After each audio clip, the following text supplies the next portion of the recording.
Olá pessoal, eu sou Camila, sejam mais uma vez bem-vindos a esse canal.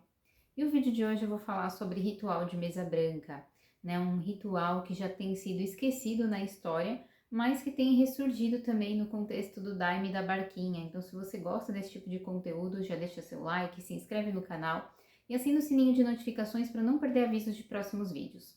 Bom, gente, o conteúdo desse vídeo é baseado nas minhas pesquisas e um pouco na minha experiência também, tá? Então não tem muito conteúdo aqui, né, sobre mesa branca. Esse foi um dos motivos de eu ter gravado esse vídeo também, porque eu procurei bastante vídeos aqui, não tem muitos. E eu encontrei um livro, né, chamado Manual de Mesa Branca. Vou deixar aqui o nome do autor, tudo certinho para vocês procurarem também. Tem bastante informação lá. E eu vou falar um pouco do que eu ouvi falar, do que eu pesquisei e da minha experiência mais no final, tá? Então, acho que o primeiro ponto para a gente entender o que é esse ritual da mesa branca é a gente diferenciar a mesa branca de sessão espírita kardecista, né? E por que eu uso esse termo ritual de mesa branca e não centro de mesa branca ou religião da mesa branca? Porque a mesa branca, ela é um ritual, ela é um trabalho espiritual que pode acontecer em contextos religiosos diferentes e diversificados.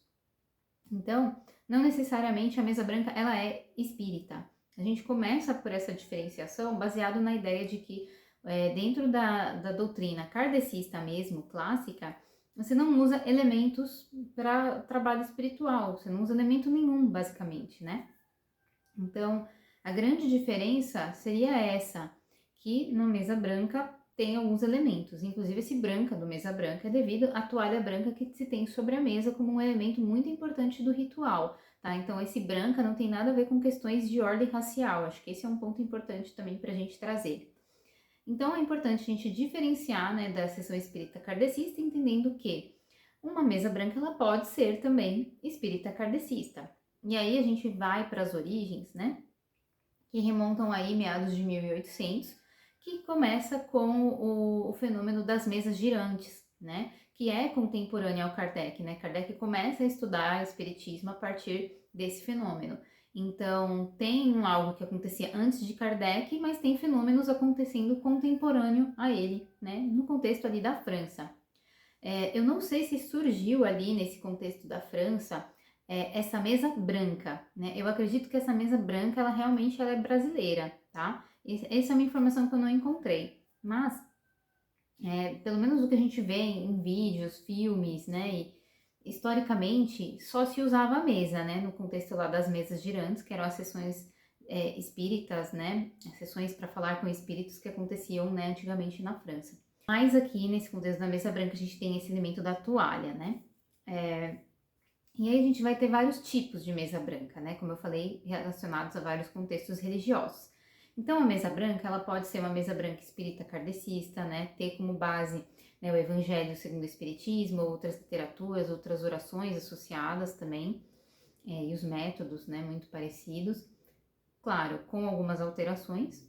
Pode ter mesa branca mais católica, esse é bem comum aqui no Brasil. Pode ter mesa branca mais umbandista, né? Tem terreiros de umbanda que fazem a mesa branca em trabalhos específicos. Existe a mesa de Jurema, né? Que aí vai estar bem no contexto da Jurema Sagrada, do catimbó. E existem mesas que são espiritualistas, mais para o universalista, né? Que abrem para várias egrégoras. E aí a gente também costuma usar essa diferenciação de termos, né, gente, para não falar, é um trabalho espírita.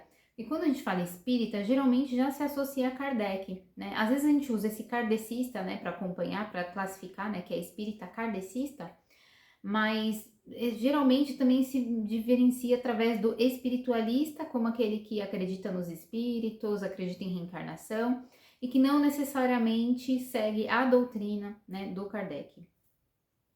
Então, a gente tem esses vários tipos de mesas que podem existir.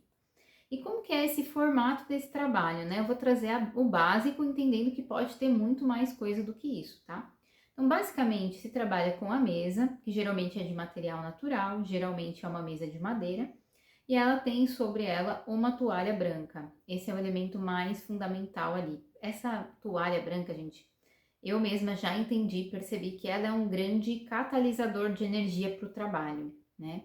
Sobre essa mesa, a gente tem a vela branca, geralmente, o copo d'água, Pode ter em alguns contextos flores, incenso, é bem comum, mas pode ter outras coisas, como imagens de santos, cristais, e aí vai variar de tradição para tradição, e cada tradição vai incluir ali elementos, né, daquela tradição específica, tá? Então, o ritual, basicamente, ele foca muito nessa ideia de colocar as mãos sobre a mesa. Então, os médiums e as pessoas que estão na sustentação do trabalho, geralmente também, ficam com as mãos sobre a mesa, né? E é isso que dá essa doação de energia para o trabalho, né? Para ele acontecer. Então, fica com as mãos sobre a mesa e ali os médiums vão incorporar, ou, né, podem dar passagem para guias para dar mensagens, né? Então, tem de tudo, mas é muito comum que esses trabalhos sejam associados a trabalhos de desobsessão, curas espirituais, mas tá muito focado nessa ideia da desobsessão e do encaminhamento de espíritos, né? Acho que é bom pontuar, né? Esse é o básico, né, da mesa branca. A oração que faz, como começa, como abre, como fecha, isso varia de tradição para tradição, né? Então, talvez na tradição católica comece com Pai Nosso, Ave Maria, né? Numa tradição mais kardecista, talvez pegue ali oração para os médiuns, oração para os trabalhos espirituais, que tem tudo no Evangelho, né, do Kardec. Então, vai variar de tradição para tradição. Então, não tem como explicar todo o que existe, né? E eu acho que até uma coisa que eu gostaria de comentar, que é interessante, é que me lembrou, quando eu comecei a estudar a mesa branca, me lembrou a mesa andina, né? Não sei se vocês já ouviram falar na mesa andina, mas é um ritual onde essa mesa, né? Na verdade, a mesa andina ela não é uma mesa, né? Ela é só a toalha, né? Então, geralmente, ela é feita no chão. E a mesa andina, gente, ela é como se fosse uma linguagem de comunicação com a Pachamama, com os ancestrais, né? Com os apos, né? Que são as montanhas, com, né, as entes, né, dessa tradição, né, religiosa mais andina.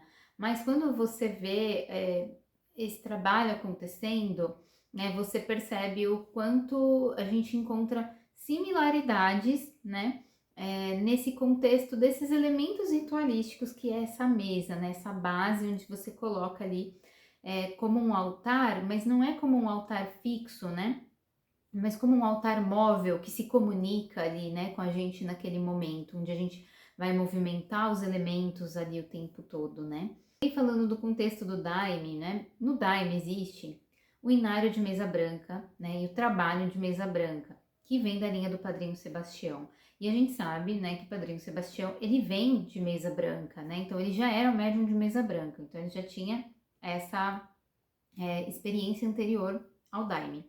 E aí ele vai desenvolver esse trabalho, não sei se é exatamente ele ou ele com outras pessoas que desenvolvem, não conheço tanto do histórico da mesa branca do Daime, mas ele não vai ser mais essa mesa branca que põe as mãos, que tem a toalha, não tem essa obrigatoriedade, né, de ter essa toalha branca sobre a mesa e tal.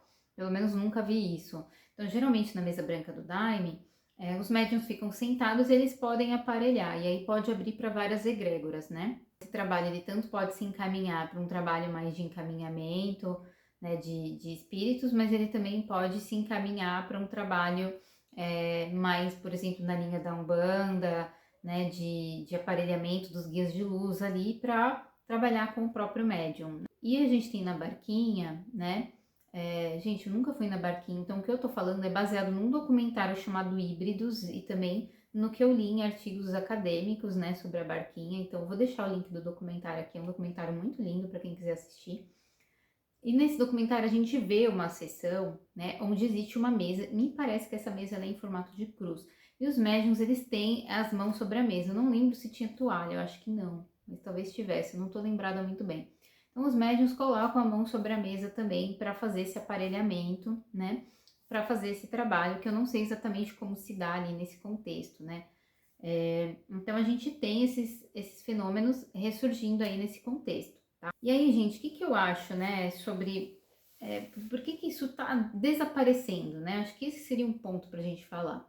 Eu acredito que isso está desaparecendo porque é uma religiosidade que ela surge num contexto muito transitório de desenvolvimento de outras religiões. Então, por exemplo, pode ser que muitas mesas, né, se tornaram centros espíritas mesmo, de fato.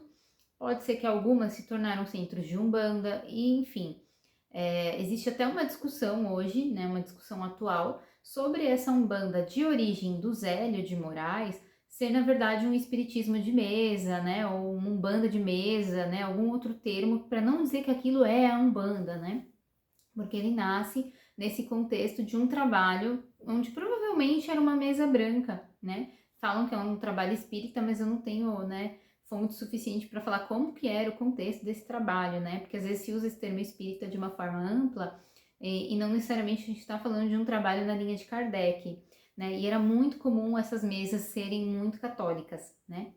E assim como o fenômeno do benzimento, né, que tem benzedeira que incorpora, né, que faz trabalho, desfaz trabalho, e trabalha ali nesse sigilo, né, que trabalha nesse contexto mais reservado, né, gente? Então, a gente acaba não ficando sabendo desses fenômenos, né? Porque às vezes são trabalhos mais familiares. E é muito comum que a mesa branca seja um trabalho mais familiar, e acaba acontecendo muito nesse contexto de pessoas que estão trabalhando a sua mediunidade de forma independente, né? Isso é muito comum de acontecer, que foi o que aconteceu comigo por um tempo, né? Com autorização, obviamente, né? Porque eu acho que assim, nós não somos crianças para brincar, né? Com espíritos, né? Para fazer jogo do copo, jogo do compasso, tabu, ouija. Tudo isso é muito perigoso, né? Então, é claro que esse é um trabalho muito sério, mas eu acho que é uma ferramenta muito interessante para o médium que está parado em casa, né?